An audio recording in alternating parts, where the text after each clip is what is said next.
Hola, ¿qué tal? Mi nombre es Paul Cuenca, soy estudiante de Medicina en primer ciclo en la Universidad Nacional de Loja. En este caso les voy a estar hablando de la física, pero ustedes me dirán que tiene que ver la física con la medicina y mucho, porque la física también se puede estudiar en el cuerpo humano. Por ejemplo, la viscosidad de la sangre en una persona que tiene un colesterol muy elevado, entre otras. Vamos a estar hablando, pero de la física cuando ocurre una enfermedad. ¿Qué sucede con la física de nuestro cuerpo cuando estamos atravesando por una patología? En este caso vamos a abordar sobre el asma. ¿Qué es el asma? El asma es una afección respiratoria crónica, es decir, que es a largo plazo. Esta afecta por lo general a las vías respiratorias, produciendo, en general a los bronquiolos, produciendo mucosidad, que estos se estrechen y que se inflamen. Pero ¿a quiénes afecta? Principalmente afecta a los niños. Generalmente se da en todas las personas, pero se da un poco más en la etapa de crecimiento humano. Los niños suelen presentar una tos, una opresión en el pecho y silbancia. La silbancia es cuando nosotros al respirar producimos un ligero silbido sin querer. Es un silbido que se alcanza a percibir ese sonido. ¿Ya? El asma puede ir de leve a grave, puede ocurrir todos los días o de vez en cuando, pero existen factores desencadenantes que pueden dar lugar a la enfermedad, como por ejemplo la exposición al clima frío. Cuando existen estos factores desencadenantes, ocurre lo que generalmente se llama un ataque de asma o una crisis asmática, ¿sí? Hablando de los síntomas, entre los síntomas más comunes tenemos la tos, que puede ser leve, puede ser una tos seca, una tos con flema, puede ser una tos durante el ejercicio o durante la noche. En la noche esa tos suele ser mucho más fuerte. En la parte respiratoria tenemos que podemos atravesar respiraciones muy cortas, aparte de muy cortas, muy intensas. Pueden haber también infecciones respiratorias de por medio o infecciones pulmonares de por medio, ¿ya? Y entre otras tenemos que puede existir la que ya les mencioné, que es la opresión en el pecho, la ansiedad, el aumento del ritmo cardíaco. Un dato muy importante es que a veces al asma se lo puede confundir con la hipertensión pulmonar, cosa que no es así. Tienen síntomas parecidos, pero no son lo mismo. Y también tenemos por último que a esta enfermedad, por lo general, aparte de producirnos este crecimiento del ritmo cardíaco, también puede darnos una irritación en la garganta, o como nosotros conocemos, el dolor típico en la garganta. Ya, vamos a hablar del tratamiento. El tratamiento tiene dos partes, una parte farmacológica y una parte que no es farmacológica. Solo vamos a hablar de la parte no farmacológica porque consideramos que es la más normal que puede presentarse durante la vida cotidiana, ¿sí? Para tratar esta enfermedad no es necesario estar yendo al hospital todos los días. Entre la no farmacológica tenemos que el ejercicio es muy bueno para contrarrestar el asma, y sobre todo evitar exponernos a ambientes contaminados, sobre todo cuando estemos haciendo este ejercicio. Eso sí, hay que evitar a toda costa el humo de tabaco, sea indirecta o directamente. Y sobre todo también tenemos la parte de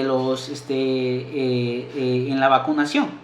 ¿Qué pasa en la vacunación? Que nosotros podemos tener una vacunación, podemos hacernos una vacunación antigripal o contra la neumonía también.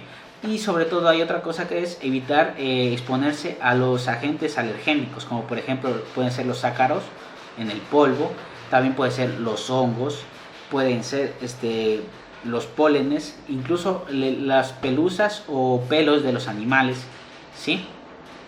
Ya, ahora sí, ya dejando a un lado esta enfermedad, vamos a ver las principales características o principales variables que yo encontré a la hora que cambian cuando nuestro cuerpo está bajo el ataque de asma, las variables físicas, ¿ya? Tenemos por primeramente la presión. ¿Qué pasa con la presión? Pero tenemos que aplicar la presión dirigiéndonos en los bronquiolos, en esos tubos, ¿sí? ¿Qué pasa? Aquí aplicando la ecuación de Bernoulli, la ley de Bernoulli o el principio de Bernoulli, que nos dice que a menor diámetro, menor es la presión. y entonces ocurre lo mismo aquí. A menor diámetro, porque recordemos que estos tubos comienzan a estrechar, ocurre una menor presión en dichos bronquiolos, ¿ya?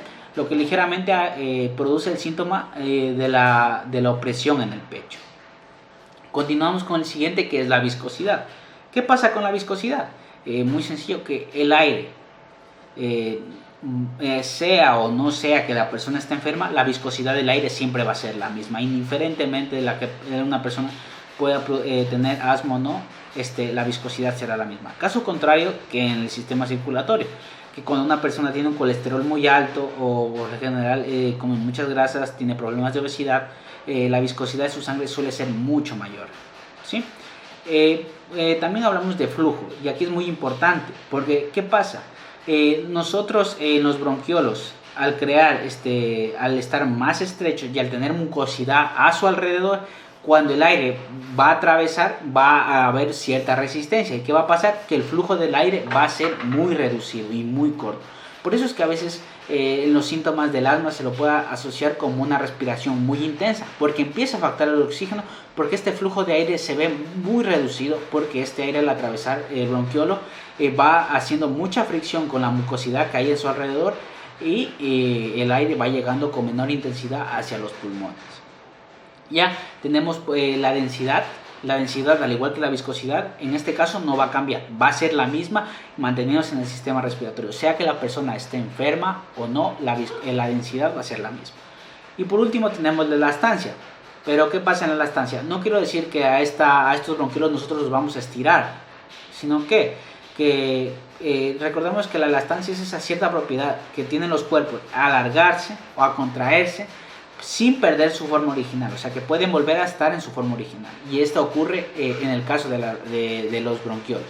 Estos se pueden contraer mucho, reducir su diámetro, pero cuando ha pasado el ataque asmático pueden volver a su diámetro original para poder mejorar la respiración de la persona que pasa esta enfermedad o que está pasando esta patología.